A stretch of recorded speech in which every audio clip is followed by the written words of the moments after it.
माझं नाव डॉक्टर मिताली केकाण. मी corneal transplant surgeon आहे. नेत्रदान आणि नेत्ररोपण या विषयावर आपण थोडक्यात चर्चा करूया. तर नेत्रदान हे कोण करू शकतं?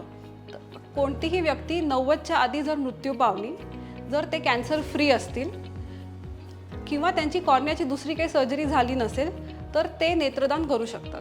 तर नेत्रदान हे कुठे करावे? तर ऑनलाईन हेल्पलाईन नंबर्स अवेलेबल असतात.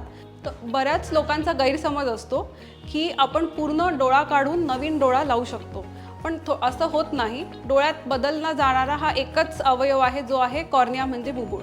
जेव्हा आपण नेत्रदान करतो त्या व्यक्तीचा फक्त कॉर्निया काढला जातो आणि तो नेत्रपेढीमध्ये त्याच्यावरती टेस्ट्स आणि प्रोसेस होतात.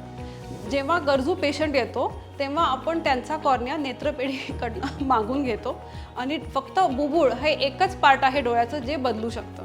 जेव्हा एक व्यक्ती नेत्रदान करतो तो अजून 4 व्यक्तींना दृष्टी देऊ शकतो व एक नवीन आयुष्य देऊ शकतो. तर नेत्रदान हे सर्वश्रेष्ठ दान आहे.